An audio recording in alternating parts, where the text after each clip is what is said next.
आज हम लोग इस सेशन में प्लेस ऑफ स्विंग के बारे में पढ़ेंगे, अर्थात किसी मुद्दे को किस कोर्ट में स्यूट किया जा सके और किस मुद्दे में किस कोर्ट की जुरिस्डिक्शन होगी या किस केस की जुरिस्डिक्शन नहीं होगी। तो देखो, इस सेक्शन में जब हम लोग आएंगे तो मूलतः 10 के करीब सेक्शन हमें पढ़ने हैं। 14 से लेकर 25 तक का सेक्शन हमें डिटेल पढ़ना है। इसी में सारी डिटेल रखी गई है कि कोर्ट में किस कोर्ट में केस होगा, प्लेंटिफ्स कौन से हो सकते हैं, वादी के राइट्स क्या होंगे, प्रतिवादी के अधिकार क्या होंगे, प्लेस ऑफ स्विंग में यदि मल्टीपल जुरिस्डिक्शन ऑफ कोर्ट है, एक ही मुद्दे को कई कोर्ट में लाया जा सकता है तो किस कोर्ट में चलेगा, या इस पे चैलेंजेस कैसे किए जा सकते हैं।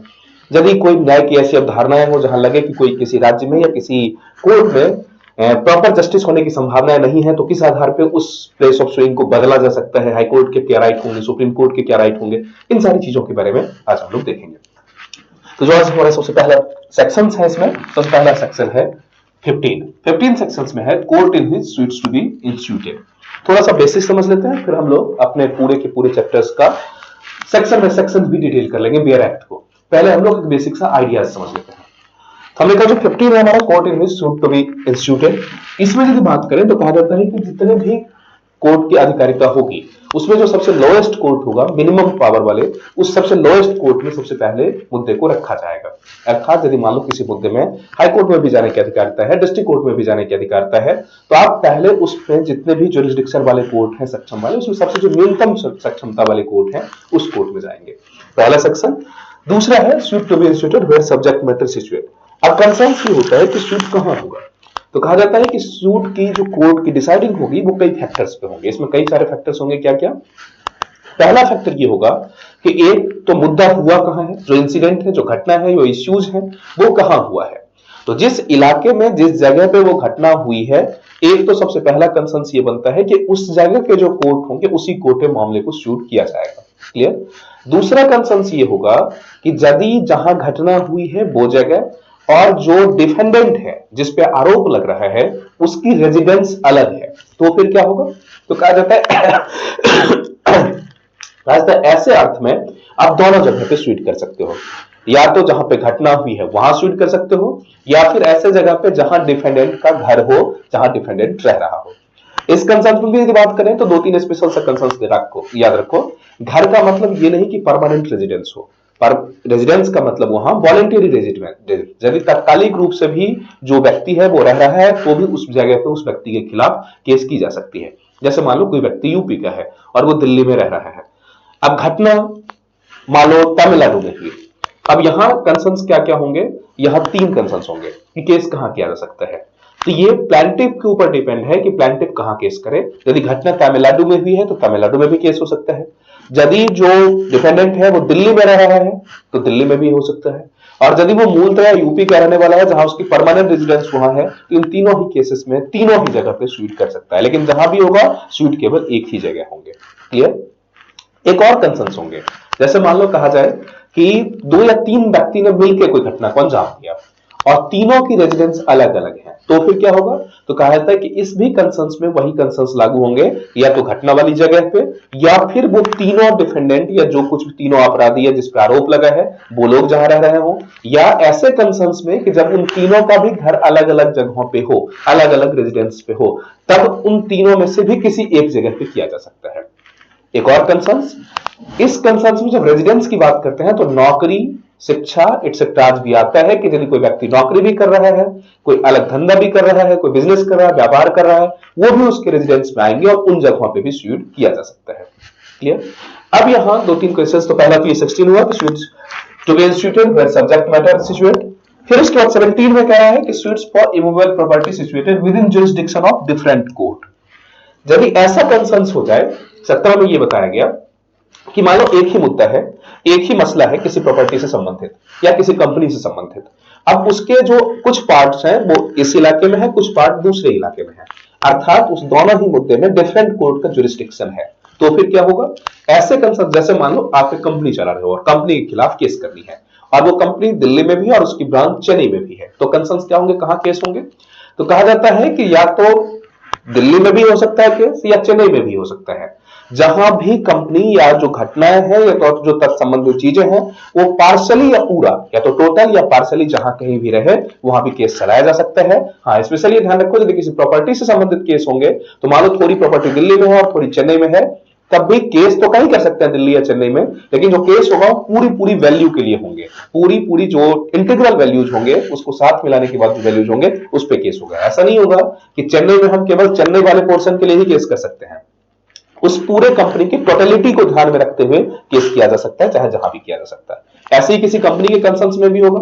मान लो कोई कंपनी है, उसका हेड ऑफिस अमेरिका में है, लेकिन वो कंपनी का छोटा सा एक सब्सिडियरी ऑफिस दिल्ली में है, हम दिल्ली में उसको शूट कर सकते हैं। हम ये नहीं कह सकते कि अमेरिका वाली कंपनी में इसलिए भारत की जुडिशरी से बाहर है वो, या फिर दिल्ली की कोई हेड ऑफिस वाली कंपनी है और लखनऊ में उसका सब ब्रांच है और लखनऊ में कोई इंसिडेंट होता है तो हम लखनऊ में भी उसको शूट कर सकते हैं पूरी की पूरी जिम्मेदारी के साथ। मतलब ये होगा कि यदि या तो पूरे पूरे कंपनी का हेड ऑफिस हो या उसका सब ब्रांच हो, जहां कहीं भी हो, जिस भी जगह चाहे वो प्लांटिफ उसको शूट कर सकता है।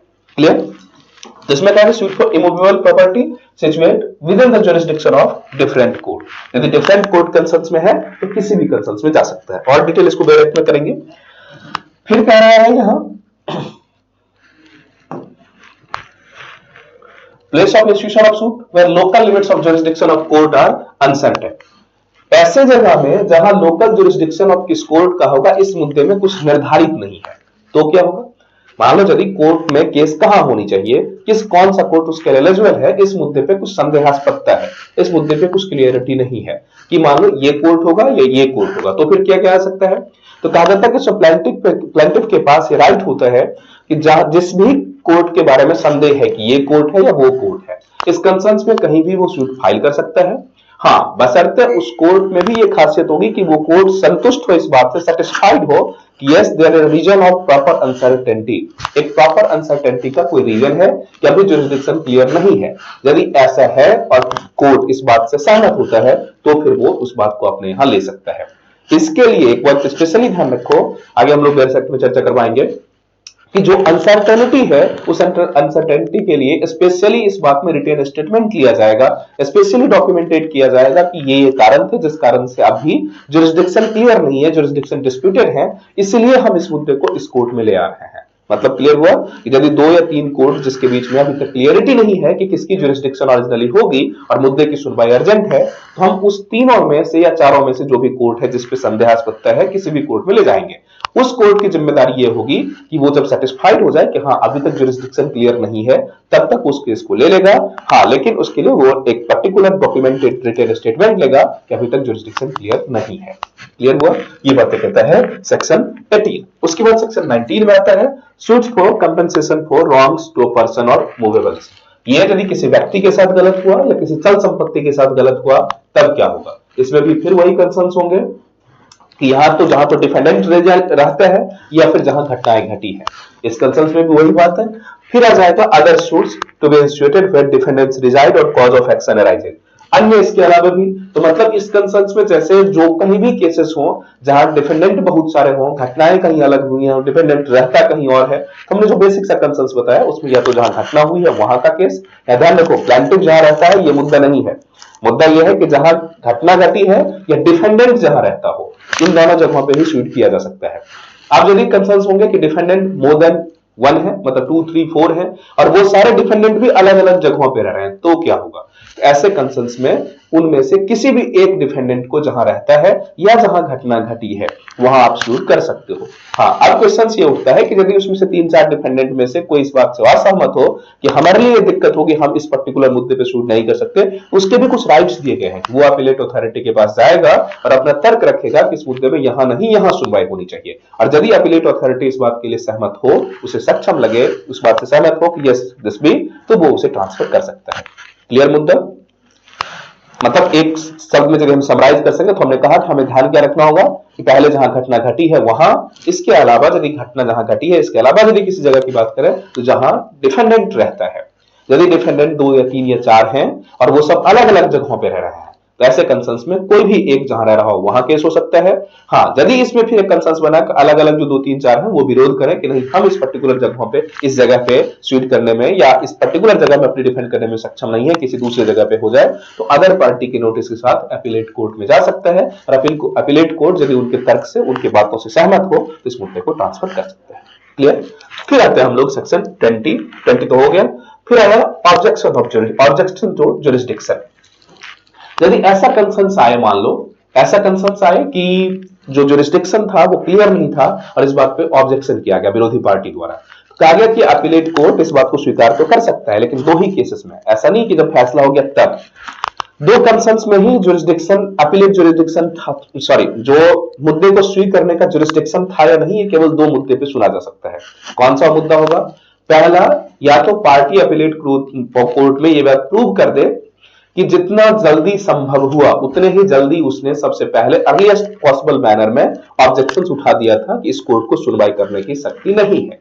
पहला, ऐसा नहीं कि आपको पता था आप क्वेश्चन उठा सकते थे लेकिन फिर भी आपने प्रतीक्षा की कि मामले की सुनवाई हो जाए और आपके पक्ष में आ जाए, मामले का सुनवाई आपके पक्ष में नहीं हुई इसीलिए आप जा रहे हो अपीलेट जुरिस्डिक्शन में, तो ये गलत होगा। मतलब ये बातें कोर्ट को, अपीलेट कोर्ट में जहां आप चैलेंज कर रहे हो कोर्ट की जुरिस्डिक्शन को, यहां ये बातें आपको प्रमाणित करनी होगी कि हमने अर्लीस्ट पॉसिबल मैनर, जैसे ही हमें पता चला कि जुरिस्डिक्शन नहीं है हमने तभी क्वेश्चन उठाया, एक। और दूसरा कंसर्न तभी हो सकता है जब अपीलेट कोर्ट को यह लगे कि इसमें न्याय के साथ नहीं गया है मुद्दा, न्याय के बजाय अन्याय हुआ है। मतलब यदि न्याय की हत्या हुई हो, न्याय नहीं हुआ हो, एक मतलब आपने कहा कि जो ऑब्जेक्शन ऑफ जुरिस्डिक्शन है वो कब हो सकता है? एक ही केसेस में, 2 ही केसेस में हो सकते हैं। कब? या तो जब अर्लीस्ट पॉसिबल मैनर में उठाया गया हो मुद्दा, मतलब जो व्यक्ति केस किया है अपीलेट में, जो इस मुद्दे को लेके गया है, उसने जितना जल्दी संभव हुआ तभी उसने आरोप लगाए, तभी उसने जुरिस्डिक्शन पे चैलेंज उठाया, पहला। और दूसरा, कोर्ट, अपीलेट कोर्ट को यह लगे कि वहां न्याय नहीं अन्याय हुआ है या न्याय की अनदेखी की गई है, इस कंसर्न में ही वो कर सकता है, अपीलेट स्वीकार हो गया। उसके बाद 21A में है, bar on suit to set aside decree on objection as to place of suing. कहा जाता है कि यदि आपने क्वेश्चन नहीं उठाए अर्लीस्ट पॉसिबल मैनर में और तब यदि उस कोर्ट ने फैसला दे दिया तो अपील कोर्ट इस बात को नहीं सुनेगा तब तक जब तक कि उसे यह ना लगे कि न्याय के बजाय अन्याय हुआ है। यदि मान लो न्याय प्रॉपर हो गई है और फिर जुरिस्डिक्शन का प्रश्न उठता भी है तो आप बाद में उस प्रश्न को नहीं उठा सकते। मतलब जब मुद्दा सुनवाई हो रहा था, जितना जल्दी पॉसिबल होना था उतनी जल्दी आपने यदि इस मुद्दे को उठाया था तब तो सुनी जाती, अदरवाइज वो नहीं सुना जाएगा। फिर उसके बाद आएंगे, क्योंकि इसका मतलब यह माना जाएगा कि आप इसे प्रतीक्षा कर रहे थे कि यदि फैसला आपके पक्ष में आ जाए तब तो आप मान लेंगे, और यदि नहीं आया तो आप जुरिस्डिक्शन का क्वेश्चन उठाएंगे। इसीलिए जब भी जुरिस्डिक्शन का क्वेश्चन उठाना हो तो हम बहुत अर्लीस्ट पॉसिबल मैनर, जैसे ही कोर्ट में की बात गया या जैसे ही आपको इस बात का एहसास हुआ कि ये गलत है या आपको लगा, वैसे इस बात को अपीलेट कोर्ट में उठाना चाहिए, तभी उस मुद्दे पे संज्ञान लिया जाएगा। फिर आया सेक्शन 22 की बात करते हैं। कहा था power to transfer of suit which may be institute in more than one court. यदि एक कोर्ट है, सॉरी एक मुद्दा है और कई सारे कोर्ट में उठाए जा सकते हैं, जैसे अभी हमने कहा कि यदि मान लो डिफेंडेंट अलग अलग राज्यों में रह रहा हो, अलग अलग जगहों पे रह सकता है, या प्रॉपर्टी ही कुछ मात्रा में इस पर्टिकुलर जुरिस्डिक्शन में है और कुछ दूसरी जुरिस्डिक्शन में है, तो कोर्ट तो अलग अलग कंसर्न्स में अलग अलग कोर्ट में केस किए जा सकते हैं।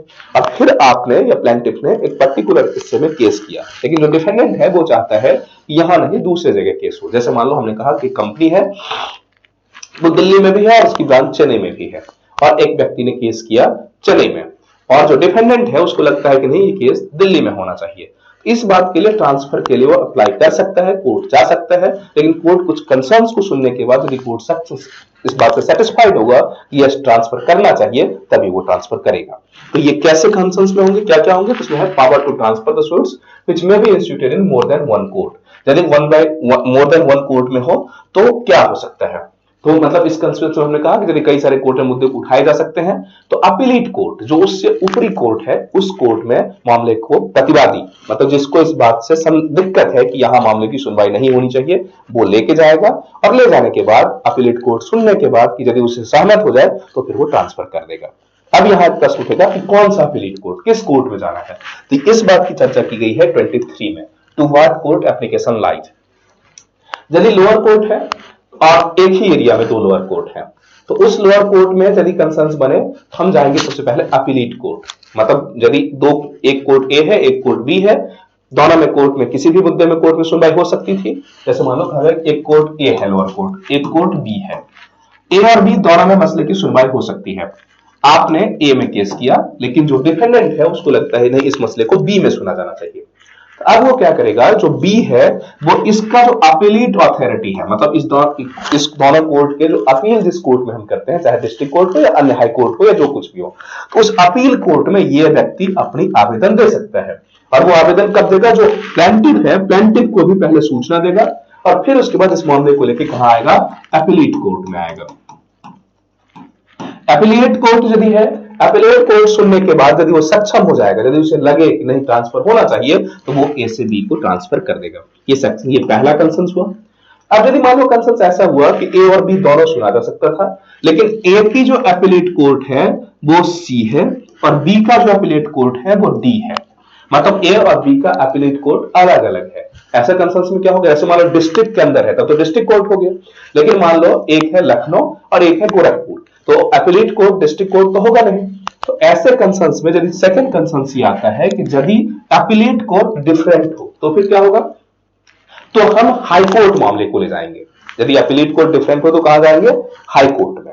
और हाई कोर्ट सुनने के बाद यदि सेटिस्फाइड हो दूसरी पार्टी को सुनने के बाद भी, ऐसा नहीं किसने कंप्लेन किया फिर उसी पे सुन लेगा, दूसरी पार्टी को सुनने के बाद यदि हाई कोर्ट सक्षम हो तो फिर दूसरी कोर्ट में ट्रांसफर कर सकता है। एक क्लियर। अब क्या कंसेंस होगा कि यदि मान लो मामला दो राज्य का, एक तमिलनाडु का है और एक दिल्ली का है, तो फिर हाईकोर्ट भी डिफरेंट हो गया, तो कहा जाएगा, तो कहा जाता है कि प्रतिवादी को या जो व्यक्ति असहमत है उसे पहले वाले कोर्ट में, जिस कोर्ट में पहले मसला चल रहा है उसके जो हाई कोर्ट होंगे उस कोर्ट में जाके अपनी पक्ष रखनी होगी। क्लियर हुआ। तीन कंसर्न्स यहां होंगे कि किस कोर्ट में वो जाएगा। तो सबसे पहला कोर्ट कौन सा होगा, एपीलेट कोर्ट। एपीलेट कोर्ट का मतलब एप्लीकेशन उस कोर्ट में जाएगा जो अपीलीय प्राधिकरण होगा, एपीलेट कोर्ट। और यदि अपीलीय कोर्ट अलग अलग हो, यदि ये अलग हो तो फिर क्या होगा, हाई कोर्ट। और यदि हाई कोर्ट भी अलग हो तो किस में जाएगा, first high court. First high court का मतलब जिस कोर्ट में पहली बार मामले की सुनवाई या पहली बार सुनवाई, जिस हाई कोर्ट के अंतर्गत जिस कोर्ट में पहली बार मामला गया है। क्लियर हुआ ये। आगे हम लोग इसको भी चर्चा करवा लेंगे। फिर होगा general power of transfer and withdrawal. अब ये जनरल पावर ऑफ ट्रांसफर और विथड्रॉल का क्या मतलब होंगे, ऐसे कंसर्न्स में ये होता है जो अपर कोर्ट है, अपर कोर्ट का मतलब अपीलेट कोर्ट, मतलब जैसे डिस्ट्रिक्ट कोर्ट है या हाई कोर्ट है, डिस्ट्रिक्ट कोर्ट तो हाई कोर्ट के पास ये राइट दी गई है कि जिस किसी मुद्दे में भी उसको लगे तो सामने वाले व्यक्ति की बात सुनकर, पक्षों को सुनकर, यदि ऐसा जरूरी हो तो जस्ट किसी भी स्टेज पे जो उसके सबऑर्डिनेट कोर्ट में मामले की सुनवाई हो रही है उस मामले को या तो वो रोक सकता है, विड्रॉ कर सकता है, या अपने पास बुला सकता है, या किसी दूसरे कोर्ट में सक्षम में ट्रांसफर कर सकता है। क्लियर। मतलब जब भी चाहे हाई कोर्ट या डिस्ट्रिक्ट कोर्ट, मतलब जो अपने से सबऑर्डिनेट के लिए, डिस्ट्रिक्ट कोर्ट हाई कोर्ट के लिए तो करेगा नहीं, हाई कोर्ट डिस्ट्रिक्ट कोर्ट के लिए और डिस्ट्रिक्ट कोर्ट लोअर कोर्ट के लिए जब भी चाहे किसी भी मुद्दे को किसी भी स्टेज पे, ये भी बात ध्यान रखो, किसी भी मुद्दे को किसी भी स्टेज पे जब चाहे या तो विड्रॉ कर सकता है, या अपने पास बुला सकता है, या किसी दूसरे कोर्ट को ट्रांसफर कर सकता है, सक्षम प्राधिकार को, जो सक्षम हो वो उस सक्षम कोर्ट में, ताकि वो उस मसले को सुन सके। फिर उसके बाद power of supreme court to transfer the suit.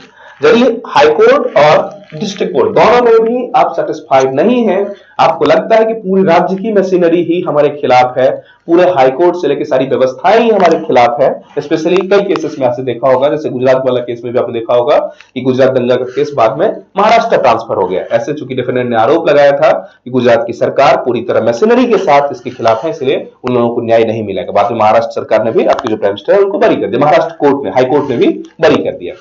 तो कंसर्न ये है कि यदि आपको ये लगता है कि डिस्ट्रिक्ट कोर्ट और हाई कोर्ट में भी केस का ट्रांसफर होना सही नहीं है, या पूरे राज्य की मशीनरी ही हमारे खिलाफ है जो हमारे खिलाफ निर्णय आएगा, तो आप सुप्रीम कोर्ट जा सकते हैं। और सुप्रीम कोर्ट यदि आपकी बातों से पूरी तरह सहमत है, यस इस पर्टिकुलर हाई कोर्ट के अंतर्गत न्याय मिलने की संभावना नहीं है, तो किसी दूसरे राज्य के हाई कोर्ट में भी उस मुद्दे को तत्काल भेजा जा सकता है। सुप्रीम कोर्ट के पास स्पेशल सी पावर है।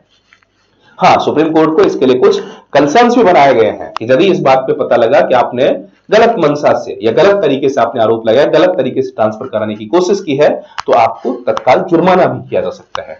इसके लिए आप बेरहम आते हैं क्या क्या प्रभाव है। आई होप ये सारी चीजें आपको कवर हो गई होंगी। जैसे मान लो 15 में एक बार दोबारा इसको देख लो, समराइज कर लो।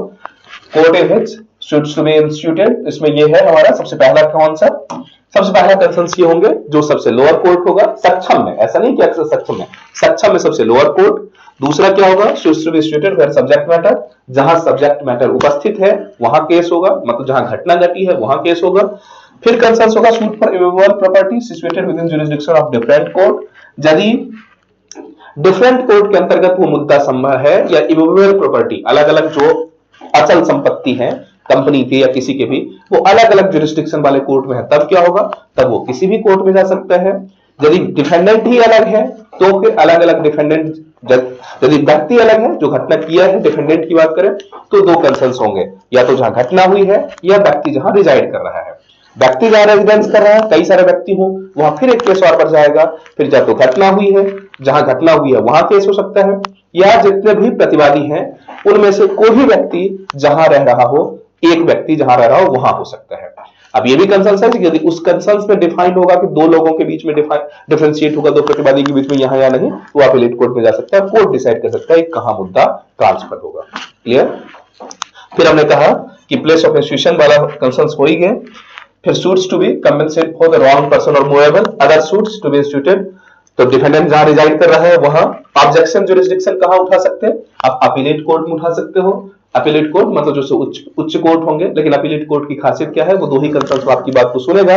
कब, पहला जब वो कोर्ट को ये पता चल जाए कि आपने अर्लीस्ट पॉसिबल मैनर, जितना जल्दी हो सका मामले की सुनवाई करते ही आपने जुरिसडिक्शन के खिलाफ प्रश्न उठा दिए, एक, और दूसरा उसे ये लगेगा कि यहां न्याय के बजाय अन्याय हो रहा है या न्याय की हत्या हो रही है। इस कंसर्न में ही केवल वो इस ऑब्जेक्शन को सुनेगा कि कोर्ट का जुरिसडिक्शन नहीं है या जुरिसडिक्शन पे प्रश्न है।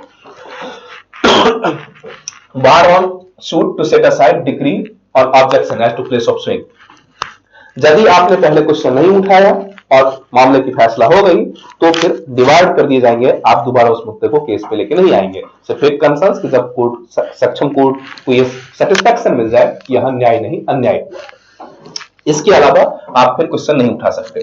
फिर क्या है, power to transfer of suit which may be instituted in one court, यदि एक या दो कोर्ट में या अलग कोर्ट में मामले जा सकते हैं तो उसमें कैसे ट्रांसफर किया जा सकता है। हमने कहा कैसे कंसर्न्स में जो उच्चतम कोर्ट है, उच्चतम कोर्ट कहीं भी ट्रांसफर कर सकता है मसले को। अब उच्चतम कोर्ट ट्रांसफर करेगा तो इसके लिए आप किस कोर्ट में जाएंगे, तो अपीलीय कोर्ट में जाएंगे। अपीलीय कोर्ट की भी बात करें, यदि एक ही अपीलीय कोर्ट है तो अपीलीय कोर्ट डायरेक्ट डील करेगा। डिस्ट्रिक्ट कोर्ट यदि एक जिला का मसला है तो डिस्ट्रिक्ट कोर्ट डील करेगा। दो जिला का मसला है, इसका मतलब अपीलीय कोर्ट डिफरेंट है, तो आप हाई कोर्ट में जाएंगे। हाई कोर्ट राज्य का सबसे बड़ा कोर्ट होता है, तो मतलब एक राज्य का कहीं का भी मसला होगा तो आप हाई कोर्ट चले जाएंगे, अलग अलग जिले का। यदि दो राज्य का मसला है तो फिर क्या करेंगे, हाईकोर्ट भी डिफरेंट है, तो पहले जहां केस हुआ है उस हाईकोर्ट को जाके आप रिक्वेस्ट कर सकते हो, हम चाहते हैं कि इस मुद्दे को दूसरे हाईकोर्ट में भेजा जाए। वो हाईकोर्ट दूसरे पक्ष को भी सुनने के बाद यदि इससे सहमत हो तो ट्रांसफर कर सकता है या फिर नहीं कर सकता है। यदि इन सब बातों से भी आप सेटिस्फाइड नहीं हो, आपको फिर लगता है कि नहीं पूरे राज्य की मशीनरी ही हमारे खिलाफ है, तो बाद में सुप्रीम कोर्ट जा सकते हैं। और सुप्रीम कोर्ट यदि इस बात से सेटिस्फाइड हो जाए कि यस पूरे राज्य की मशीनरी इसके खिलाफ है, यहां न्याय मिलना संभव नहीं है, ऐसे कंसर्न्स में दूसरे राज्य के हाईकोर्ट या दूसरे कोर्ट में, किसी भी दूसरा कोर्ट जिसमें भी सुप्रीम कोर्ट को लगे उसमें वो ट्रांसफर कर सकता है। हाँ, सुप्रीम कोर्ट ने कुछ कंसर्न्स बनाए, यदि आपने गलत या फ्रिवलेस या वेक्सिशियस कंसर्न्स बनाए हैं तो आपको जुर्माना भी लगाया जा सकता है। अब आते हम इसको बेयर एक्ट में पढ़ लेते हैं। बेयर एक्ट को देखते हुए थोड़ा आसानी से समझ लेंगे। तो सबसे पहले 15 court in which suits to be instituted, इसमें क्या है, इसमें ऑलरेडी लिखा है court of the lowest grade competent to try it, every suit shall be instituted in the court of lowest grade competent to try it, सबसे जो lowest court होगा उसमें जाएंगे। हाँ, लोएस्ट का मतलब ये नहीं कि अधिकारिता से बाहर, जैसे अधिकारिता में दो अधिकारिता होंगे, एक अधिकारिता तो रेजिडेंशियल मतलब टेरिटोरियल वाला, और दूसरा पेक्यूनियरी लिमिट्स की हमने बात की, जैसे जो मौद्रिक वैल्यूज होते हैं, उस दोनों में जो सबसे लोअर होगा जो सुन सकता है, ध्यान रखो फिर से कि जो कोर्ट सुनने में सक्षम है उसमें जो सबसे लोअर होगा उसमें जा सकता है, इसलिए कॉम्पिटेंट टू ट्राई इट। दूसरा कंसर्न्स क्या होंगे, जो 16 है, suit to be instituted where subject matter situated, वहां कोर्ट में केस होगा जहां सब्जेक्ट मैटर सिचुएटेड है। अब ऐसे मुद्दे में कौन कौन से मुद्दे आएंगे बेसिकली हमने बता ही दिया, लेकिन फिर भी आप समझ लो, इसमें 4-5 कंसर्न्स बताएंगे। कौन कौन है, सब्जेक्ट टू द पेक्यूनियरी और other limitations prescribed by any law, जो नियम में कोई व्यवस्था बनाई गई या आर्थिक रूप से मौद्रिक वैल्यू जो बनाई है उस नियम के तहत रहते हुए मुद्दा कहां सुना जाएगा, तो for the recovery of immovable property, अचल संपत्ति की रिकवरी वापस लेने के लिए, विद और विदाउट रेंट और प्रॉफिट, रेंट के लिए प्रॉफिट के लिए, बी में है for the partition of immovable property, या तो रेंट प्रॉपर्टी वगैरह को वापस लेना है, रेंट लेना है, या प्रॉपर्टी की पार्टीशन बंटवारा करनी है, या फोरक्लोजर और सेल एक्सेट्रा जो कुछ भी करने हैं, और the determination of any right to interest in immovable property, उस प्रॉपर्टी में आपके क्या राइट्स हैं, फॉर कंपेंसेशन फॉर रॉन्ग, मतलब उस प्रॉपर्टी के साथ यदि गलत हुआ वो, मतलब जो कुछ भी है किसी प्रॉपर्टी से संबंधित यदि कोई मुद्दा होगा तो कहां सुना जाएगा, इसमें आया shall be instituted in the court, shall be instituted in the court within the local limits of whose, मतलब उस कोर्ट में जाएगा with the local limits of whose jurisdiction property is situated, मतलब उस कोर्ट में जाएगा मुद्दा चाहे रेंट से संबंधित हो या प्रॉपर्टी में हानि से संबंधित हो या आपके राइट डिसाइड करने हो, जो कोई भी मुद्दा होगा तो सबसे पहला केस कहां है, हमने डिसाइड किया कि सबसे पहला केस वहां होगा जिस इलाके में या जिस कोर्ट के अंतर्गत उसके छत्राधिकार में वो प्रॉपर्टी आती है इमूवेबल प्रॉपर्टी से संबंधित। तो क्लियर, जहां प्रॉपर्टी है वहां केस होगा। आप कहां के रहने वाले हैं, प्रतिवादी कहां का रहने वाला है, उससे कोई मतलब नहीं होगा। सबसे पहला केसेस हमें ये रखने होंगे कि जहां प्रॉपर्टी है वहां का केसेस होगा। दूसरे कंसर्न से बात करें हम लोग, provided that the suit to obtain relief respecting compensation or wrong table property held on behalf of the fundamental may be where the, यहां हम लोग entire persons whose jurisdiction property ये कवर हो गया। यहां प्रॉपर्टी का मतलब, हाँ एक पॉइंट यहां ध्यान रखोगे, यहां जो प्रॉपर्टी का मतलब है कि property situated in India, property जो कुछ भी होगा वो इंडिया में। अब ऐसा नहीं होगा कि अमेरिका में कोई प्रॉपर्टी है तो अमेरिका के कोर्ट में सुना जा सकता है, भारतीय लोग हैं, भारतीय की प्रॉपर्टी अमेरिका में है और आपकी फाइट हो रही है, वहां जाकर नहीं सुनी जाएगी। ये बात किसके लिए है, इंडिया में यदि कोई प्रॉपर्टी है तो जहां प्रॉपर्टी है वहां सुनी जाएगी, सबसे पहली प्रायोरिटी ये होगी। दूसरा, suits for movable property situated within the jurisdiction of different court, यदि different movable property, movable property मतलब क्या होगा, इमूवेबल तो मतलब एक जमीन जायदाद हो गया, मूवेबल प्रॉपर्टी का मतलब ये होगा जैसे कंपनीज हैं, फैक्ट्री की सिक्योरिटीज हैं या और भी बहुत सारी चीजें हैं। ऐसे कंसर्न्स में क्या क्या होंगे, तो ऐसे कंसर्न्स में क्या कहा जाएगा कि हर उस जगह पे, हर उस कोर्ट में मुद्दे को सुना जा सकता है जहां जहां पे कोई प्रॉपर्टी का पोर्शन या कुछ भी रिजाइड कर रहा हो। ठीक है, इस बात कैसे देखो, इस बात को आगे, where the suits obtain relief respecting or compensation for wrong or to immovable property situated within the jurisdiction of different court, the suit may be instituted in any court, मतलब किसी भी कोर्ट में उठाया जा सकता है, in the local limit of whose jurisdiction, जिसके local limit में any portion of the property, any portion of the property is situated, मतलब ये उस केस राज्य में उठाए जा सकते हैं, उस कोर्ट के अंतर्गत उठाए जा सकते हैं जहां कोई भी part, any portion of the property is situated. ठीक है, provided that in respect to the value of subject matter of the suit the entire claim is cognizable by such court. यहां स्पेशली ये ध्यान रखो, यदि हमने कहा कि कोर्ट, मानो दिल्ली का एक मसला है, कंपनी है, दिल्ली में भी है और चेन्नई में भी है, तो इंटायर मसले पे कोई एक ही कोर्ट सुनेगा, लेकिन सिचुएशन कहां होने चाहिए जहां थोड़ा भी पार्ट उसका है। जैसे मान लो कंपनी है दिल्ली में भी और चेन्नई में भी है, तो चेन्नई की भी कोर्ट सुन सकते हैं, दिल्ली को भी कोर्ट सुन सकती है। हाँ, इसमें ध्यान रखो कि जो भी कोर्ट सुनेगी वो पूरे मैटर को सुनेगी। ऐसा नहीं कि चेन्नई वाले केवल चेन्नई में जो प्रॉपर्टी है उसी के लिए सुनेगी, चेन्नई वाला भी दिल्ली वाले प्रॉपर्टी को सुन सकती है, दिल्ली और चेन्नई दोनों एक साथ। हाँ, लेकिन ये ध्यान रखो कि चेन्नई में भी उसकी कुछ प्रॉपर्टी होनी चाहिए। क्लियर हुआ, मतलब ऐसा नहीं कि केवल वही पार्ट, पूरे इंटायर पार्ट को सुन सकती है। Entire claim is cognizable by such court, पूरा पूरा क्लेम चाहे वो उसके राज्य में पूरा है, उस जुरिसडिक्शन में या नहीं है, उस कोर्ट के द्वारा सुना जा सकता है। फिर आते हैं 18 में, जो सेक्शन 18 है हमारा, वो क्या कहता है, वो कहता है place of institution of suit where local limit of jurisdiction of court are uncertain, जहां इस बात की गारंटी नहीं हुई, इस बात की सर्टेनिटी नहीं हुई है कि मुद्दे को किस जगह सुनी जाए, मतलब अभी तक डिस्प्यूटेड एरिया है, मतलब समझ में नहीं आ रहा, इस बात की क्लियरिटी नहीं है इस मुद्दे को कहां सुना जाए, ये किस जुरिसडिक्शन में ये आता है। यदि ऐसी बातें हैं जहां ये डिसाइडेड ही नहीं है कि जुरिसडिक्शन नहीं, यहां ध्यान रखो, पहले हमने क्या कहा, मल्टीपल जुरिसडिक्शन है, इसमें भी हो सकता है, इसमें भी हो सकता है, तब तो आप कहीं चले गए। यहां डिसाइड ही नहीं हो रहा है या कि जुरिसडिक्शन कहां है, तो क्या करेंगे, तो इस कंसर्न में भी फिर वही है, हम मान लेंगे कि मल्टीपल जुरिसडिक्शन है, जहां जहां जिस के बीच में संदेह है कि यहां होगा या वहां होगा, उसमें से किसी एक के पास जा सकते हो। लेकिन पहले वाले में क्या था, मल्टीपल में डिसाइडेड था, इसलिए सीधे सुन लेगा। अभी डिसाइडेड नहीं है, केवल संदेह है कि इस कोर्ट की जुरिसडिक्शन है, उस कोर्ट की जुरिसडिक्शन है, तो आप जिसमें भी चाहो उसमें ले जा सकते हो, लेकिन उस कोर्ट में आपको रिटेन स्टेटमेंट देने होंगे और इस बात को कोर्ट को सेटिस्फाइड करना होगा कि हाँ अभी तक जुरिसडिक्शन सर्टेन नहीं हुआ है। इसी बात को देखो क्या लिखा है, where it is alleged to be uncertain within the local limits of which two or more courts any immovable property is situated. जहां immovable property situated है, any one of those court में, any one of those, यहां ध्यान रखो, उसमें से कोई भी एक court, any one of those court में, यदि वो चाहे, if satisfied that there is a ground for alleged uncertainty, जो alleged uncertainty पार्टी के बीच में ये डिसाइड नहीं हो पा रहा है कि किसकी जुरिस्डिक्शन है, और इस बात से कोर्ट सहमत होता है, record a statement to that effect. इसको स्पेशली आप ध्यान रखोगे, यदि कोर्ट सहमत है तो एक स्टेटमेंट रिकॉर्ड करेगा इसके लिए, वो record the statement to that effect and thereupon proceed to entertain and dispose of any suit relating to the property and decree in this act। अब वो तब यदि एक रिकॉर्ड करेगा और फिर पूरे मसले की सुनवाई कर देगा, और जब ऐसा सुनवाई करेगा तो उसके रिजल्ट वही होंगे जैसा जुरिस्डिक्शन ओरिजिनल जुरिस्डिक्शन वाले का होता। जैसे मान लो अभी डिसाइड हो गया और कोर्ट ने फैसला कर दिया, बाद में ये पता चला या फैसला होने के पहले तक या फैसला होने के बाद ये पता चला कि जुरिस्डिक्शन डिसाइड हो गया और पता चला कि इस कोर्ट की जुरिस्डिक्शन नहीं थी, तो कहा गया ऐसे कंसर्न्स में भी वो फैसला ही लागू होगा। मतलब यदि एक बार कोर्ट ने अनसर्टेनिटी के आधार पर मसले को सुन लिया तो अब वो जो फैसला करेगा वो वैसा ही लागू होगा जैसे कि तब होता यदि वो पूरी तरह उस मसले को सुनने में सक्षम होता, मतलब उसका जुरिस्डिक्शन होता। क्लियर होगा ये मुद्दा?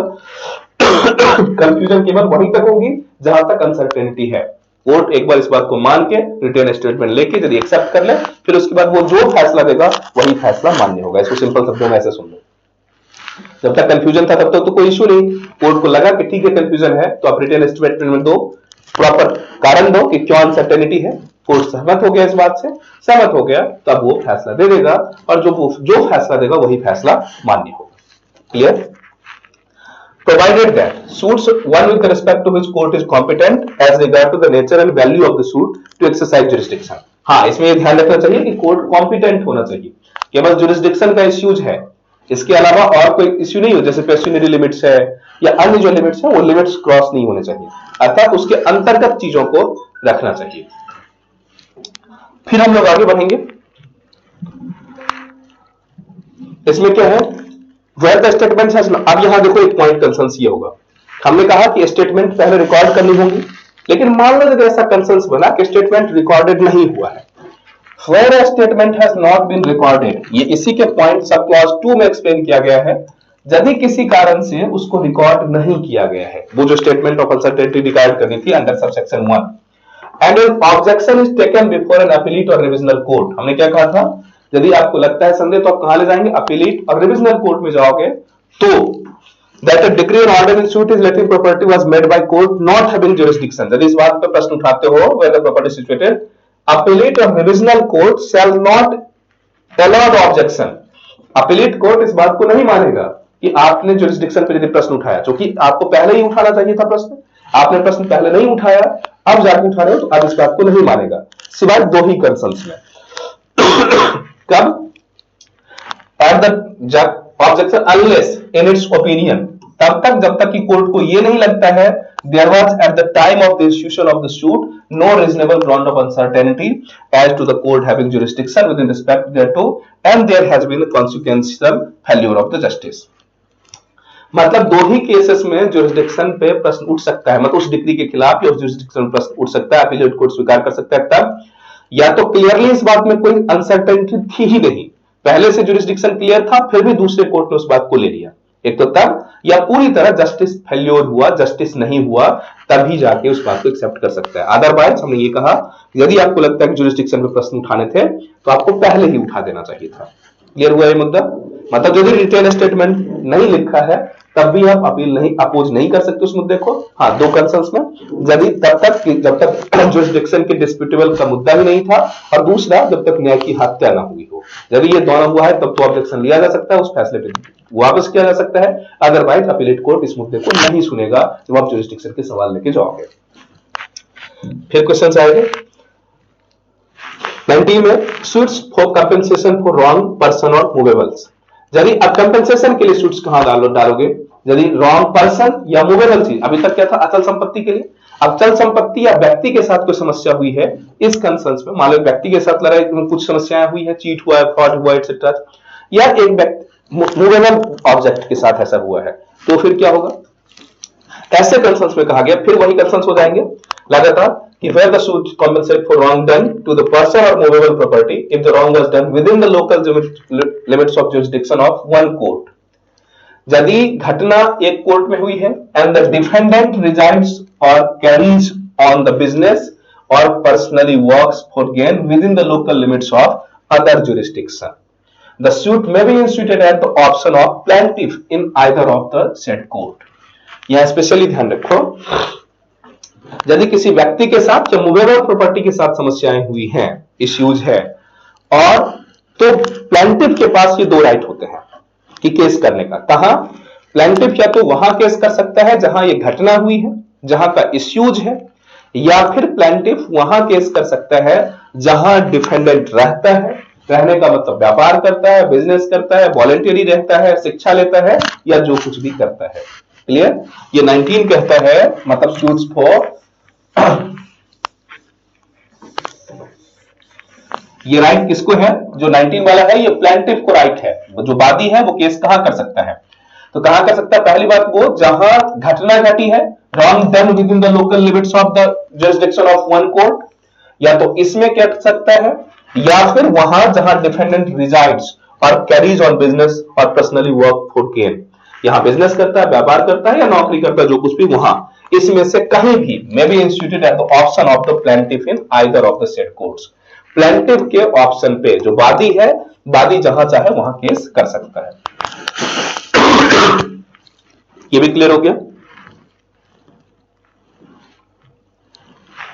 फिर जैसे इसका इलस्ट्रेशन दिया है, ए residing in Delhi, A Delhi में रहता है, बिट्स बी इन कलकत्ता, और कलकत्ता में बी को उसने पीट दिया। बी में सू आइदर इन कलकत्ता और इन दिल्ली। जैसे ए दिल्ली में रहता है और बी को उसने कलकत्ता में पीट दिया, ठीक है? तो अब क्या है, घटना कहां घटी? कलकत्ता में। ए रिजाइड कहां करता है? दिल्ली में। तो बी के पास दो ऑप्शन है, जिसको पीटा गया वही वादी होगा, उसके पास दो ऑप्शन है, या तो कलकत्ता में केस करे जहां घटना घटी है, या फिर दिल्ली में भी केस कर सकता है जहां ए रहता है। ऐसे ही दूसरा illustration, A residing in Delhi, A Delhi में रहता है, publishes in Calcutta statement defamatory to B. Calcutta में उसने कोई ऐसी बयान प्रकाशित किए जो बी के लिए अपमानजनक था। तो फिर यहां कंसर्न होंगे, बी में आइदर सू ए इन कलकत्ता और इन दिल्ली। ऐसे कंसर्न में बी या तो कलकत्ता में कर सकता है क्योंकि वहां उसने अपमानजनक लेख लिखा, या फिर दिल्ली में जहां वो रहता है। कौन? डिफेंडेंट, प्लेंटिफ नहीं, ये ध्यान रखो। प्लेंटिफ वही केस कर सकता है जहां या तो घटना घटी है या जहां डिफेंडेंट रहता हो, ये बात ध्यान रखो। हाँ, ये राइट किसको है? क्योंकि प्लेंटिफ को है। प्लेंटिफ कहां केस करेगा? उसका 20 में है, other suits to be instituted where defendant reside और cause of action arises. Other suits जहां ऐसे होंगे कि डिफेंडेंट्स का मतलब कई सारे डिफेंडेंट हैं, वो रहते हो, या कॉज ऑफ एक्शन हुआ है। यहां फिर इसमें भी वही कंसर्न कि कॉज ऑफ एक्शन जहां हुए होंगे वहां हो जाएगा, या जहां डिफेंडेंट रहता है। तो अब यहां क्वेश्चन ये उठेगा कि वहां तो एक डिफेंडेंट था, यहां मल्टीपल डिफेंडेंट है। अब डिफेंडेंट कई सारे शहर में रह सकते हैं, तो फिर क्या होगा? तो वो किसी भी एक जगह जहां कोई भी एक डिफेंडेंट रहता हो वहां, या जहां घटना घटी है वहां, प्लेंटिफ अपने नाम, अपने इच्छा अनुसार केस कर सकता है। हाँ, डिफेंडेंट्स के भी राइट मिलेंगे। यदि उसे लगता है कि इस पर्टिकुलर जगह पे नहीं, इस पर्टिकुलर जगह पे सुनना चाहिए, तो वो दूसरी पार्टी को नोटिस करके अपीलेट कोर्ट में जा सकता है। इसके लिए भी आगे व्यवस्था की गई है। अभी मतलब ये समझ लो, इसमें क्या कह रहा है, इंस्टीट्यूट वेयर डिफेंडेंट्स, यदि डिफेंडेंट्स अलग अलग स्टेट में रह रहा है, तो जहां कोई भी एक डिफेंडेंट रह रहा है वहां केस कर सकता है, या फिर जहां कॉज ऑफ एक्शन हुआ है वहां। कॉज ऑफ एक्शन में तो सारा एक ही जगह हो गया। डिफेंडेंट यदि अलग अलग जगहों पे रह रहा है, मान लो ए बी सी, 3 शहर में रह रहा है, 3 लोग हैं, 3 अलग अलग शहर में रह रहा है, तो इस ए बी सी में से किसी में भी केस हो सकता है। क्लियर? हाँ, अब यह ध्यान रखना होता है, एक्सप्लेनेशन मतलब इसमें क्या होगा, जैसे कंपनीज वगैरह होंगे तो कंपनी का सबऑर्डिनेट ऑफिस भी पूरा पूरा कंपनी माना जाएगा। जैसे इसी में इसके एग्जांपल्स हैं, डायरेक्टर आप देख लेना, इसमें कोई बड़ी बात नहीं है क्या। जैसे इसमें कहा गया कि A traders in Calcutta, B carries a business in Delhi. A Calcutta में ट्रेडर्स है, बी दिल्ली में बिजनेस करता है। B by his agent in Calcutta, B अपने एजेंट के द्वारा कलकत्ता में buys good to A, goods सामान खरीदा A, and request A to deliver them to East Indian Railway, East Indian Railway company में डिलीवर करना था उसको। A delivers the good accordingly, ए ने डिलीवरी कर दिया उसको, अब यदि डिलीवरी कर दिया इसके बाद कोई इश्यू जाता है तो MSUB for the piece of price of the goods either in Calcutta, Calcutta में कर सकता है जहां घटना घटी है, where the accusation of the action has arisen, or in Delhi where B arises in the business। Clear हो गया? ऐसे ही एक ही मुद्दा है। फिर हम लोग आते हैं ऑब्जेक्शन ऑफ ज्यूरिसडिक्शन। यदि ज्यूरिसडिक्शन पे क्वेश्चन उठ जाए तो क्या करोगे? इसमें कहा जाए no objection of the place of suing shall be allowed. Place of suing पे यदि कोई ऑब्जेक्शन उठता है तो तब तक नहीं अलाउ किया जाएगा बाय एन अपीलेट कोर्ट। पहले मतलब अपील क्वेश्चन उठाओगे कहां कि कोर्ट को ज्यूरिसडिक्शन था या नहीं, या अपील कहां उठा सकते? अपीलेट रिवीजनल कोर्ट में। और तब तक इस बात को कोर्ट नहीं सुनेगी, आपकी ऑब्जेक्शन को नहीं मानेगी जब तक कि कोर्ट के पास दो ऑप्शन नहीं हो जाए, unless such objection was taken in the court of first instance at the earliest possible opportunity। जब तक कोर्ट को यह ना पता चले कि आप जितना जल्दी पॉसिबल हुआ तभी आपने इस मुद्दे को उठाया था। And in all cases where issues are settled at or before such settlement unless it has been consequent of the failure of justice, या फिर जो है फेल्योर ऑफ जस्टिस हुआ है। या तो यदि आपने मतलब क्या था इसमें दो कंसर्न्स थे। दो कंसर्न्स का क्या मतलब? पहला आपने अर्लीस्ट पॉसिबल मैनर जितनी जल्दी हो सकी थी आपने इस बात को उठाया था, या दूसरा उसने कहा कि consequent failure of the justice. यदि बाद में ऐसा नहीं किया गया, यदि जगह नहीं बदली गई तो फिर जस्टिस का फेल्योर होगा, जस्टिस नहीं हो पाएगा। उसी कंसर्न्स में केवल वो आपके ऑब्जेक्शन को सुन सकता है और जगह को बदल सकता है।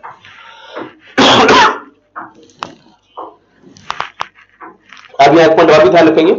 दूसरा जो एक्सप्लेनेशन दिया इसमें का no objection as the competence of the court with reference to the pecuniary limits of the jurisdiction shall be allowed.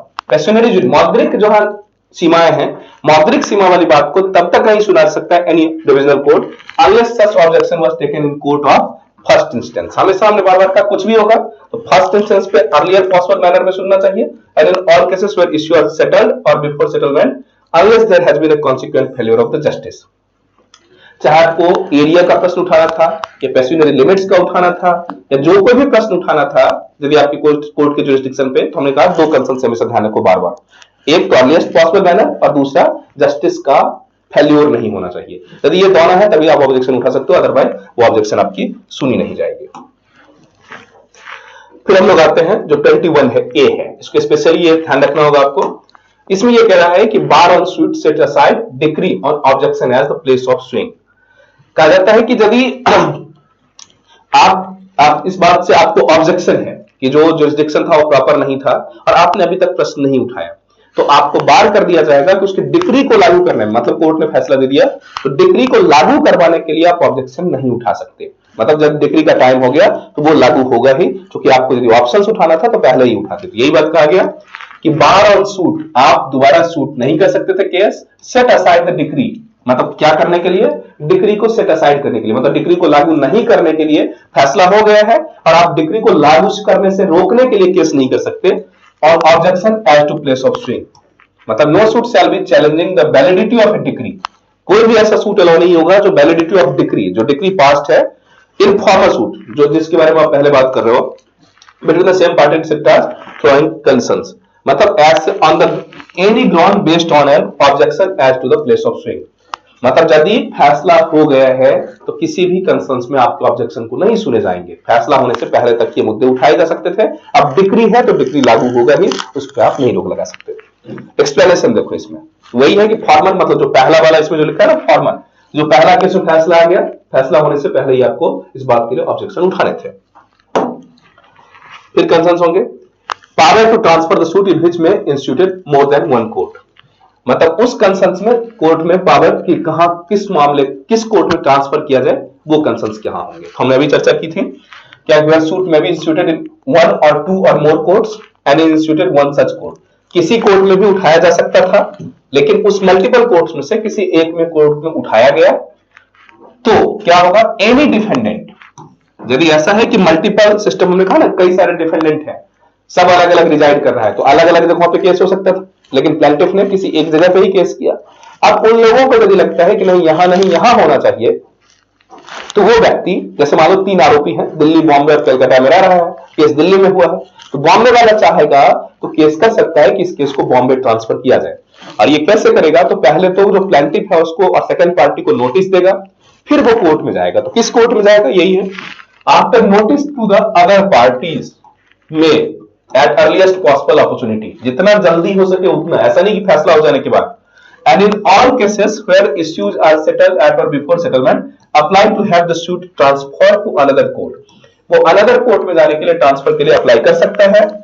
And the court to which such application is made, जिस कोर्ट में वो इस एप्लीकेशन को दिया है, ये कौन सा कोर्ट होगा, ये एपिलेट कोर्ट होगा। आगे वाले सेक्शन में इस बात को डिसाइड किया गया है किस कोर्ट में, ये एपिलेट कोर्ट होगा। तो खैर जो भी होगा, जिसमें कोर्ट में जाएगा, after considering the objection of other parties, अब जब जिस कोर्ट में हो जाएगा वो कोर्ट दूसरे पार्टी के ऑब्जेक्शन को भी सुनेगा।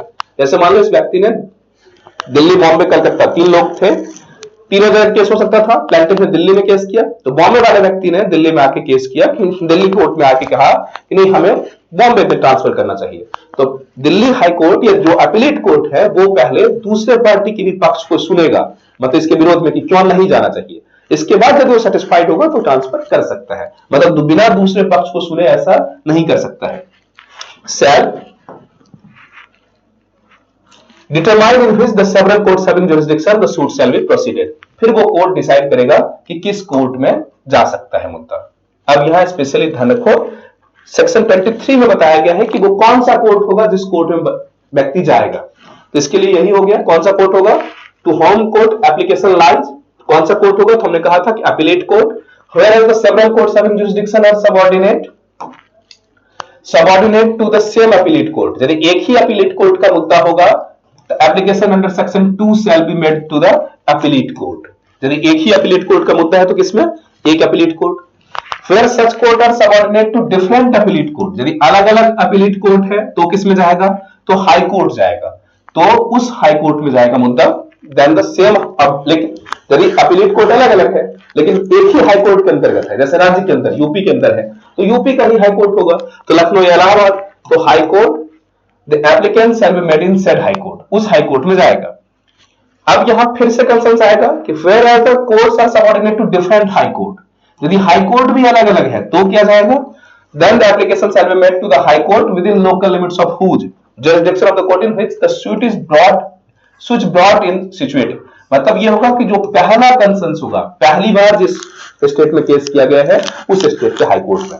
क्लियर हो गया, हमने कहा यदि एक ही जिला का है तो डिस्ट्रिक्ट कोर्ट, मतलब एपिलेट कोर्ट, अलग अलग जिला है तो फिर हाई कोर्ट में मसला जाएगा, अगर हाई कोर्ट भी अलग अलग है तो उस हाई कोर्ट में जाएगा इस मसले अपील के लिए कि जिस हाई कोर्ट के जुरिसडिक्शन वाले कोर्ट के अंतर्गत पहली बार केस हुआ है।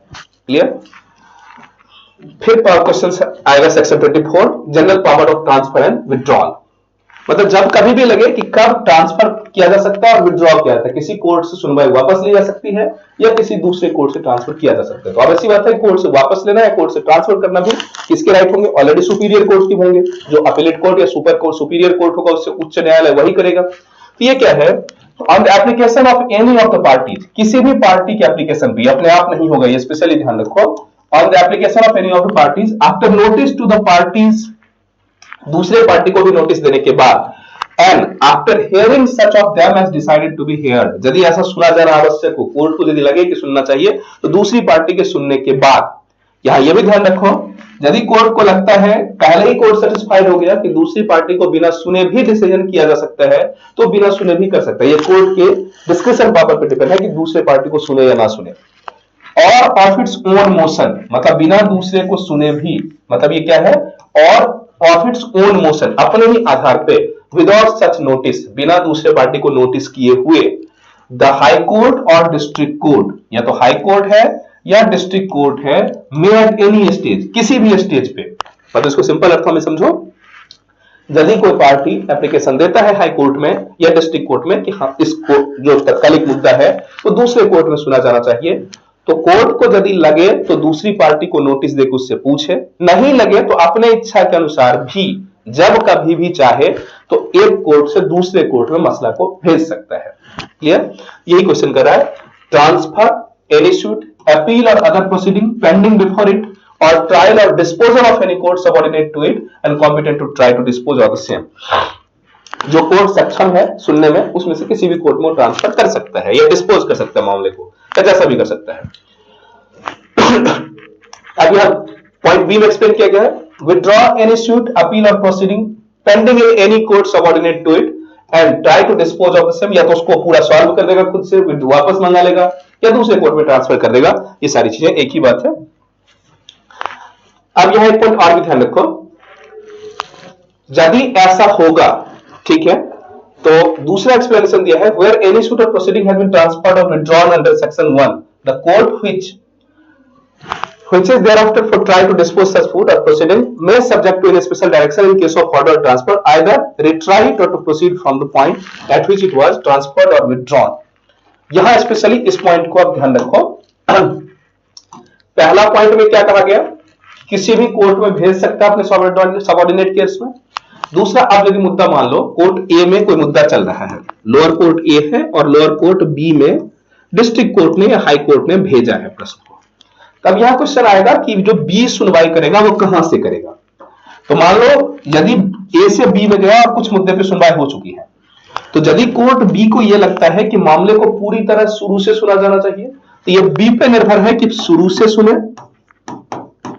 यदि बी को लगता है कि नहीं, ए में जहां तक सुनवाई हो चुकी है वो सारे फॉर्म, सारे डॉक्यूमेंट्स यहां आ जाए, और जहां से मामला वहां समाप्त हुआ था या जहां से ट्रांसफर हुआ था वहां से भी, दोनों में से कहीं से भी सुन सकता है। ये बी पे डिपेंड करता है। या फिर स्पेशल डायरेक्शंस, या स्पेशल, ध्यान रखो तीन कंसर्न्स बन जाएंगे यहां। तीन कंसर्न्स क्या क्या बनेंगे, मान लो हायर कोर्ट ने ए से बी में ट्रांसफर कर दिया। अब बी के पास तीन ऑप्शन है। पहला ऑप्शन यह है कि यदि हायर कोर्ट ने, जिसने यहां ट्रांसफर किया है, उसने कुछ गाइडलाइंस दिए हैं कि तुम्हें ऐसे इस मसले को सुनना है, शुरू से सुनना है या फिर जहां तक सुनवाई हो गई है उसके आगे से सुनना है या किसी और तरीके से सुनना है। यदि सुपीरियर कोर्ट का कोई ऑर्डर है विशेषकर, तो उस विशेष परिदृश्य में ये सुनेगा। पहला, यदि अपर कोर्ट ने कोई विशेष डायरेक्शन नहीं दिया तो क्या करेगा, ऐसे कंसर्न्स में बी की इच्छा पे डिपेंड है कि बी या तो मसले को शुरू से सुने या फिर जहां तक ए में मसला समाप्त हो चुका था वो सारा फाइल, सारा डॉक्यूमेंटेशन ले ले और वहीं से मसला को शुरू करे।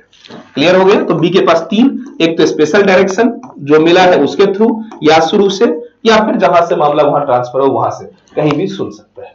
क्लियर हो गया ये। अब इस कंसर्न पे एक बात और भी होगा, फिर तीन में इस बात को एक्सप्लेन किया गया है। For the purpose of this section, court of additional and assistant judge shall be returned subordinate to the district court। मतलब ऐसे कंसर्न्स पे जो एडिशनल जज होंगे या जो असिस्टेंट जज होंगे उसमें भी डिस्ट्रिक्ट कोर्ट चाहे तो इन लोगों के बीच में भी डिस्ट्रीब्यूशन कर सकते हैं। तो बेसिक सी चीज है, ये क्लियर है। हाँ, एक चीज इसमें आप स्पेशली ध्यान रखेंगे, यदि मान लो आगे के सेक्शन में इस बात को एक्सप्लेन किया गया है, अभी थोड़ा समझ लो। यदि मान लो ए से बी में ट्रांसफर किया गया हो, यह एक प्रश्न और उठेगा कि ए के ज्यूरिसडिक्शन में कुछ रूल रेगुलेशंस अलग थे और बी के ज्यूरिसडिक्शन में उसी संबंध में रूल रेगुलेशन अलग है। क्योंकि हमने ये कहा था ना कि सामान्यतः जो सीपीसी है वो किसका है, कंकरेंट इश्यूज का है। तो राज्य भी अलग कानून बनाता है, केंद्र भी अलग कानून बनाता है। यदि दोनों में सामान्यतः कोशिश की जाती है कॉन्फ्लिक्ट ना हो, लेकिन बहुत सारे स्टेट ने अलग अलग अमेंडमेंट कर दिया। और ऐसा है कि ए एक अलग राज्य में है, बी एक अलग राज्य में है, और बी में उसी मुद्दे को सुनने के लिए अलग प्रावधान है और ए में उसी मुद्दे को सुनने के लिए अलग प्रावधान है। तो फिर वो कोर्ट क्या करेगा, तो यदि ए से बी में ट्रांसफर होता है तो इसमें सारे के सारे नियम वो लागू होंगे जहां ओरिजिनली वो मुकदमा किया गया था। क्लियर, मतलब सारे के सारे बी में भी होगा तो नियम कौन होगा, ए वाला नियम ही लगेगा। सामान्यतः एक राज्य में ऐसा डिफरेंस नहीं होता, लेकिन यदि राज्य अलग अलग हो तो चूंकि कंकरेंट इश्यूज का मुद्दा है, कंकरेंट लिस्ट का मुद्दा है, तो कुछ कुछ डिफरेंशिएशन भी होते हैं। तो जहां ट्रांसफर होगा उसके नियम नहीं लागू होंगे, नियम जहां से ट्रांसफर होगा उसका लागू होगा। क्लियर, ये आगे की सेक्शन में और भी हम लोग डिस्कशन करवाएंगे इस बात। After of a proceeding, the court had any transfer withdrawn under this section from a court of a small causes। हाँ, एक चीज, यदि कोर्ट भी मान लो स्मॉल कॉजेज वाला कोर्ट है तो नियम भी कौन सा है, स्मॉल कॉजेज वाला लागू होगा। जिस कोर्ट से, एक शब्द में ही क्लियर हो जाएगा कि जिस कोर्ट से मसला ट्रांसफर हुआ है उस कोर्ट के ही नियम कानून लागू होंगे। अब यदि इसके बाद की बात करें तो जो 25 है इसमें स्पेशल राइट्स दिए गए हैं कि मान लो अपीलेट कोर्ट या हाई कोर्ट दोनों को कोर्ट ट्रांसफर करने की क्षमता थी, लेकिन दोनों ने नहीं किया, या आपको लगता है इस दोनों के तहत भी हमें कुछ जो हमारे जस्टिस नीड है, डिजायर्ड है, वो नहीं मिल रहा है, तो आप सुप्रीम कोर्ट जा सकते हो। और सुप्रीम कोर्ट के पास ये इनहेरेंट पावर है कि पूरे मसले को किसी राज्य से भी अलग, किसी हाई कोर्ट से भी अलग, अन्य राज्य में अन्य जगहों पर ट्रांसफर कर सकते हैं। इसके लिए देखो, on the application of the party and after notice to the parties, other जो भी है पार्टी जब सुप्रीम कोर्ट जाएगा तो दूसरी पार्टी को सुनने के बाद, ऐसा नहीं कि सीधे डायरेक्टली इसी के मुद्दे पे, या ध्यान रखो यहां सुप्रीम कोर्ट बिना दूसरी पार्टी को सुने डिसाइड नहीं कर सकता, जबकि वहां अपीलेट कोर्ट में क्या था, ऑप्शन था भी या नहीं भी था, यहां था party and after notice to the other parties and after hearing such of them as desired hear supreme court में एट एनी स्टेज, किसी भी स्टेज पे supreme court if satisfied that order under section is expedient, मतलब ऐसा जरूरी है यदि supreme Court को लगता है तो वो किसी हाई कोर्ट से, मतलब तो सूट को, अपील को, अदर प्रोसीडिंग जो कुछ भी है, be transferred from a high court to other civil court in one state to a high court or other civil court in any other state, मतलब किसी भी सिविल कोर्ट से या हाई कोर्ट से एक मसले को दूसरे राज्य के हाई कोर्ट या सिविल कोर्ट में ट्रांसफर कर सकता है। स्पेशली ये ध्यान रखो, ये सुप्रीम कोर्ट के पास राइट है, मतलब सीधा सीधा इस पॉइंट में ऐसे समझ लें सिंपल भाषा में, यदि सुप्रीम कोर्ट किसी पार्टी के अनुग्रह पे, किसी पार्टी के एप्लीकेशन पे सेटिस्फाइड हो जाए कि ऐसा न्याय के हित में जरूरी है, तो वो किसी भी सिविल कोर्ट से या हाई कोर्ट से अन्य हाई कोर्ट या अन्य सिविल कोर्ट में मसले को, दूसरे राज्य के मसले को ट्रांसफर कर सकते हैं। हाँ, एक राज्य के सिविल कोर्ट की बात होगी, वो तो हाई कोर्ट ही सक्षम है। यहां स्पेशली ध्यान रखो, यदि एक सिविल कोर्ट से दूसरे सिविल कोर्ट भेजना है अपने राज्य के अंदर, वहां तो हाई कोर्ट सक्षम है, वहां सुप्रीम कोर्ट जाने की जरूरत नहीं है। यदि पूरे राज्य में ही क्वेश्चन उठता है तब सुप्रीम कोर्ट के पास राइट है कि डायरेक्टली वो इस कोर्ट से दूसरे राज्य के सिविल कोर्ट या फिर इस हाई कोर्ट से दूसरे हाई कोर्ट ट्रांसफर कर सकता है। क्लियर? सामान्यतः सुप्रीम कोर्ट एक राज्य के सिविल कोर्ट से दूसरे राज्य के, मतलब एक राज्य से के सिविल कोर्ट से उसी राज्य के दूसरे सिविल कोर्ट में मसले को नहीं भेजता सुप्रीम कोर्ट, क्योंकि सामान्यतः ये राइट किसका है, हाई कोर्ट का, क्योंकि वहां एक स्टेट में ही जब भेजनी है, एक स्टेट से एक सिविल कोर्ट से दूसरे कोर्ट, तो वहां सुप्रीम पावर कौन है, हाई कोर्ट है, हाई कोर्ट डिसाइड कर देगी। हाँ, पूरे राज्य का से ही मसला आ जाएगा, राज्य से ही मसले को अलग ले जाना है तो फिर सुप्रीम कोर्ट डिसाइड करेगी, और सुप्रीम कोर्ट यहाँ तो हाई कोर्ट ट्रांसफर कर सकती है या एक सिविल कोर्ट से दूसरे राज्य के दूसरे सिविल कोर्ट में कर सकती है। ये भी क्लियर हो गया? अब यहां फिर से, अब यहां लेकिन कुछ नियम बनाए गए कि इस सिस्टम का कोई दुरुपयोग ना हो, इसीलिए कुछ कंसर्न्स बनाए गए। एवरी एप्लीकेंट, क्या कंसर्न्स बनाए गए? Every applicant under this section shall be made by a motion which shall be supported by an affidavit, जो भी बातें कही जाएंगी वो शपथ पत्र के द्वारा कहा जाएगा, एफिडेविट के द्वारा कहा जाएगा। The court to which such suit, appeal और other proceeding is transferred shall subject to any special direction in the order of transfer either retrieve or proceed from the stage at which the transfer of doing। मतलब हमने ये कहा कि फिर वही बातें जो पुरानी बातें हमने एक्सप्लेन किया था कि ये जिस कोर्ट में ट्रांसफर किया जाएगा उसके पास ऑप्शंस होंगे, या तो मसले को शुरू से सुने, या मसले को जहां तक हो गया है वहां से सुने, या जो कोर्ट का, सुप्रीम कोर्ट का स्पेशल डायरेक्शन है वैसे सुने। ये बात कह रहा है the court which sweet appeal और अदर प्रोसीडिंग ट्रांसफर्ड शैल, उस कोर्ट के पास है, ट्रांसफर्ड शैल उस कोर्ट के पास राइट होगा, subject to any special directions, यदि कोई स्पेशल डायरेक्शन दिया गया है तो, otherwise transfer either retry it, या तो पूरा दोबारा सुनेगा, और proceed from the stage at which it was transferred to it, या उस स्टेज से ही सुन सकता है जहां से इसको ट्रांसफर हुआ था। उसके बाद फिर से जो चौथा एक्सप्लेनेशन है वो क्या है इसमें, ये कह रहा है dismissing the application under this section, यदि सुप्रीम कोर्ट को लगता है कि ये जो मुद्दा है वो सही नहीं है, फ्रिवोलियस है, वेक्सिशियस है, तो डिसमिस करेगा इस एप्लीकेशन को सुप्रीम कोर्ट में। सुप्रीम कोर्ट को यदि ऐसा लगता है, if it is opinion that applicant was frivolous or vexatious, order the applicant pay the way of compensation to other person which had opposed, who has opposed the application such as sum not exceeding 2000 rupees। यहां ध्यान रखो ये limit बहुत ही कम बनाया गया है, लेकिन इसका है, यदि सुप्रीम कोर्ट इस बात से सक्षम हो जाता है अपोनेंट पार्टी की दलील पे कि ये जो पहला व्यक्ति है जिस व्यक्ति ने ट्रांसफर करने के लिए अपील किया था सुप्रीम कोर्ट में, वो व्यक्ति गलत है या उसने एक गलत तरीके से आरोप लगाया, गलत तरीके से ट्रांसफर करने की कोशिश कर रहा है, तो सुप्रीम कोर्ट इस अपील को खारिज भी कर सकता है, और उस व्यक्ति को जिसने अपील किया था उसको विपक्षी पार्टी को कंपेंसेशन देने के लिए भी कह सकता है, वो कंपेंसेशन 2000 से अधिक नहीं होना चाहिए। ये स्पेशल सा मुद्दा है। मतलब ये चाहे कि मतलब यदि गलत तरीके से आप ये बात ले जाते हो तो सुप्रीम कोर्ट इस बात को रिफ्यूज भी कर सकता है ट्रांसफर करने के लिए और आपको जुर्माना भी लगा सकता है। Clear? The law applicable to any suit, appeal or other proceeding transferred under this section shall be the law which the court in which the suit, appeal or other proceeding was originally instituted। हमने कहा नियम कौन सा लागू होगा, तो अभी हमने और भी बताया था, नियम वो होगा जिसमें ओरिजिनली वो सूट इंस्टीट्यूट किया गया था। ओरिजिनली जिस कोर्ट में मुद्दा शुरू किया गया था उस राज्य के नियम ही लागू होंगे, अन्य नहीं लागू होंगे। ये कवर, इसके बाद हम लोग चर्चा करेंगे इंस्टीट्यूशन ऑफ सूट्स। सूट की शुरुआत कैसे की जाती है, ये एक अलग टॉपिक होगा, हम थोड़ा सा इसकी डिस्कशन कर लेते हैं और नेक्स्ट लेक्चर में इस बात को चर्चा करेंगे। तो ये नेक्स्ट में कौन कौन इसमें क्या है, इंस्टीट्यूशन ऑफ सूट्स। तो every suit shall be instituted in the presentation of plan. यहां बहुत सारे डेफिनेशन शब्द आएंगे। कहा गया कि प्रत्येक सूट किससे शुरू किया जाएगा, प्लान से शुरू किया जाएगा। प्लान कौन कौन सा होगा, और in such other manner as may be prescribed. अब यहां क्वेश्चन होंगे कि जो प्लांट है वो प्लांट कहां है, तो प्लांट कहां है, in every plant fact should be provided by proved by affidavit, provided that such section of affidavit, such an affidavit shall lie in the forms of manner as in order 6 of rule 15A। मतलब यहां plant के बारे में चर्चा करेंगे, इससे पहले हमें जो ऑर्डर 6 है 50 उसका रूल 15A है, इसके बारे में डिस्कशन करना होगा। तो हम कल के सेक्शन में जब आएंगे, मतलब नेक्स्ट सेशन में, तो हम rule 15A of order 6 and plant के बारे में पूरी डिटेल डिस्कशन करेंगे। तब तक के लिए थैंक यू, थैंक्स फॉर